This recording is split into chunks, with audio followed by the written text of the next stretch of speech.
It's another week in the For Your Reference household, and it is another Life is Motherfucking Lifin'. Am I right, OT? Mm-hmm. To satiate you, friends and lovers, and also if you check your calendars, this time last year we had our Nope run.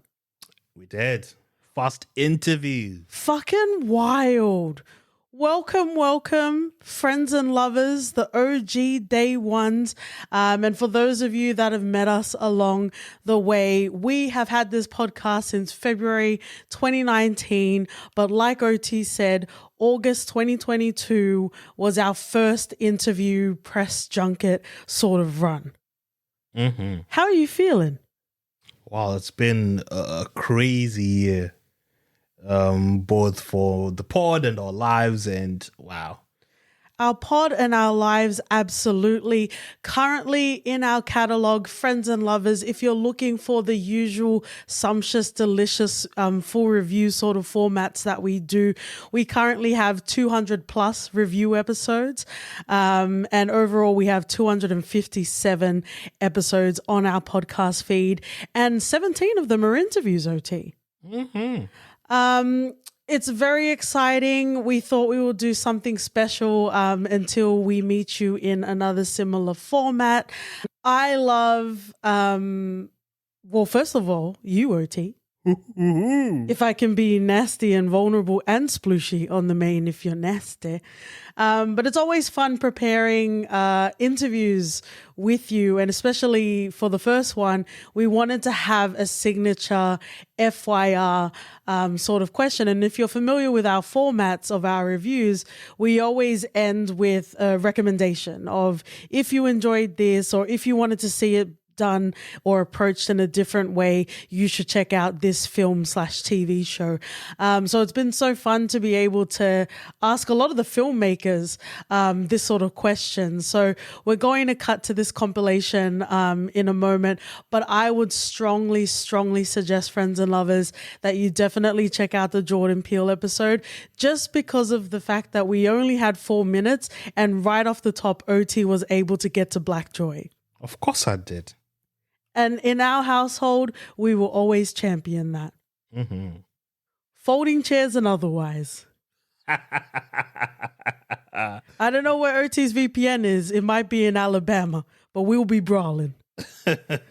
We love you so. We love you so much, friends and lovers. Thank you, Asante, Malo Alpito, all of the splooshes. Please enjoy this compilation, and thank you so much for your support. We fucking love yous. Love ya. Mwah.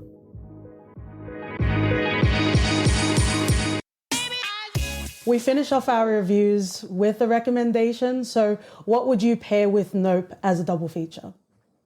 Wow. What would I pair with Nope as a double feature? The original King Kong. And I would say this because it shares a spirit in several ways. And it shares a sort of DNA in several ways, in that, King Kong, was just, one of the great human efforts in artistry of all time, when you take into account the illusion that they were able to achieve with what they had. And at the same time, it is a spectacle of racism and exploitation. And so in a lot of ways, I feel like this film is my answer to King Kong. Absolutely. Thank you so much for your time. The spectacle was interesting because sometimes the pain became the commentary and turning it on its head. And we absolutely loved it.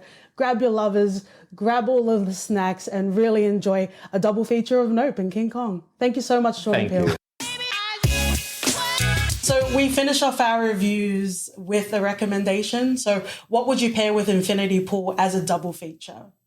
I have not thought about that at all, and I'm terrible at answering those questions. I'll say The Comfort of Strangers, just off the top of my head, but probably there's a better answer than that. I'm awful at recommendations. No, I love it. We're putting on masks and we're smashing shit. And so what would you pair with Red, White, and Brass as a double feature? As a double feature? I think mine would My one, my one would I'm be. still thinking. Yeah, I'll go while you're thinking. Yo. I think my one would be Cool Runnings. Just because nice. I think that was our kind of, for me, that was like one of the more kind of inspirational films for me when we were sort of trying to work out what is this kind of film? It's kind of a fish out of water vibe, but like this, like seeing these Jamaicans like in the Winter Olympics, it was kind of like, seeing this group of Tongans kind of out in a car park playing their instruments. So it was kind of, there were a lot of parallels, but also I think we wanted to do something similar in terms of the emotional journey, getting the feels, and also just in terms of tone, that it's like, here's a family film, everyone can go and watch it. It's not it's a broad film made for everyone. I think definitely Cool Runnings, agree with that one. Also maybe Sister Act 2, Drumline. Yeah, Sister Act 2, some aspects really reminded me of that whole, that whole cast on Sister Act 2. They had to create a choir and get to like an end competition and go up against the church, really. And the parents telling them not to sing. Yeah, that reminded me a lot of that. And Drumline, for obvious reasons, with the instruments and stuff, is a lot of fun. We finish off our reviews with a recommendation. So what would you pair with The Last Daughter as a double feature sort of situation? Oh, that's a great question. Like documentary or anything? Like it can be anything that helped you to be inspired, or anything. I mean, a lot of the films that were kind of like inspired us, like obviously like Lion was a great film. Gorgeous. Yeah. Like, and I think for us, we had our Lion moment, that reunion ourselves, so like the similarity in our film of just like people who have been separated for so long. And I was even just thinking that, imagine, like there's a photo of someone in your house and they're part of your family, but they're no longer part of your family. And that's what Brenda was in both families. Who's this girl in this family and who's this girl in this family? And then after all this time, they reconnect and that relationship, comes back together. And I think, so for me, like Lion was very much a big inspiration, I think, emotionally, what we were trying to do. But it just naturally happened that way. I think it does when people come together. So I think a Lion would be a good pair, or any of the amazing other Aboriginal stories that have been done, across the years. Like I think like we just saw New Boy. That gorgeous, story. It was a different story at a different time. Obviously, like I think Rabbit Proof Fence is the original Stolen Generation story that a lot of Australians have come to see, and I think this continues that story to show that this didn't end in the old days. These things are still happening. I think that was also a thing for us that we were always thinking of. This is like this is the continuation of this story in this generation, and here's living proof in this day and era to show that people are still dealing with the pains of the past. We usually finish our reviews with a recommendation. So what would you combine with Kindred as a double feature? Oh, geez. Yeah. As a double feature. That's an interesting one. I mean, look, we reference Fringe Dwellers in the film, and I would almost say, like, for both of us, it's a really important film in the sense of us being introduced to seeing Indigenous people on screen. And so I suppose for me, I'd recommend that one in some ways, because it is a snapshot of a time and a place where Aboriginal people were starting to live and be, brought into the fringes of that white world, So maybe I'd say that one could be a really beautiful one. It's a drama, so it's a bit different to a documentary, but maybe that one would be a good one to pair it with. Yeah, tonally, it definitely makes a lot of sense. We usually finish our reviews with a recommendation. So what would you add with Love Road as a double feature? Oh, jeez. I'm going to be biased and say go and see Tennessine. Yeah. For lack of I need to see all the other films in the festival first. But yes, Love Road and Tennessine, both stories of, I suppose, love.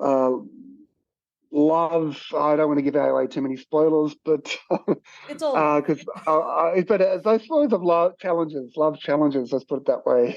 Yeah. You'll talk to Amin, but yeah, very different story, very different perspective, very different characters. But it's interesting, maybe that Love Road is more told from a perspective of, I guess, jazz and Daniel are more characters maybe that we've grown up with in Australia anyway, and then in Tennessee, the story of immigrants coming to Australia and the struggles with that a relationship faces with that. Yeah. Well, as it so happened, I happened to double feature Love Road and Tennessee. I thought you might have. I already done my homework. Catch up, friends and lovers. We finish off our reviews with a recommendation. So what would you pair with Ajoomma as a double feature? One of the film I really I saw, and I know it's play. I'm actually meeting him on Friday for lunch. Anthony Shim's Rise Boy Sleeps, which is the Canadian Korean Canadian feature. That also premiered in Busan. It is a story about a Korean immigrant, a single mother who moved to Canada with a child, and sort of it's a beautiful film with a beautiful soundtrack and really grounded performance from the lead actress. I watched it for the first time in Jeddah at the Red Sea International Film Festival. And they watched my film there also. And then we realized in both films, there's one moment where we had the exact same line. Love it. Where when I watched it, I was like, oh my God, I have that same moment in my film. And then, but in a completely different context. But it sort of, we found it so funny because we were like, it's this one moment. It's obviously tonally and all of that, they're completely different. But I thought I think it's a beautiful film that I highly recommend. We finish off our reviews with a recommendation. So what would you pair with Tennessine as a double feature? At the Sydney Film Festival. You can, or any sort of film, even your own other film. Okay, right. Oh, well, my own other film. I'd be a bit biased.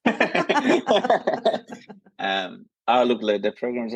I mean, I guess there were some inspirations, and when you said that, like, what would you pair it with? I sort of those inspirations came to mind. I think Tennessine is definitely a different. I mean, it's definitely a different film to those, but I would pair it with Burning, which is a much beautiful better film. Korean I film. would say it's a beautiful Korean film. Burning, I can actually see incredible that. Film. But I can see how these would be paired together. Gorgeous. We finish off our reviews with a recommendation. So what would you pair with Freedom is Beautiful as a double feature? Well, I guess one of the most inspiring films that I've ever seen in this same space is a documentary called Fasama, which is the story of a couple who fled the Syrian conflict, and Sama was the name of their daughter. And that film is a chilling and beautiful film about humanity. And I think a very inspirational film for anyone who wants to try and feel what it's like to be in that conflict and to survive and to be helping people all the while and then finally make it to safety. That'd be my pairing film. because it was certainly a major inspiration for me. We finish our reviews with a recommendation. So what would you pair with Talk to Me as a double feature? Oh, it's a good question. Oh. Let Me In. What's that? Nice. What movie is that? Oh, Let the Right One In, you mean? No, what was the American version? It's Let Me In, right? Oh, Let Me In. I think Let the Right One In is better. Actually, they're both really good. Sorry, yes, I agree. Let the Right One In or Let Me In. If only just for title's sake. Talk to me, let the right one in or let me in. Stop talking. No, it's good. We'll send it to Bruno Mars. It sounds like an R&B song. That's all right. We're onto something here. Then. Come on. Yeah. Well, thank you so much for your time.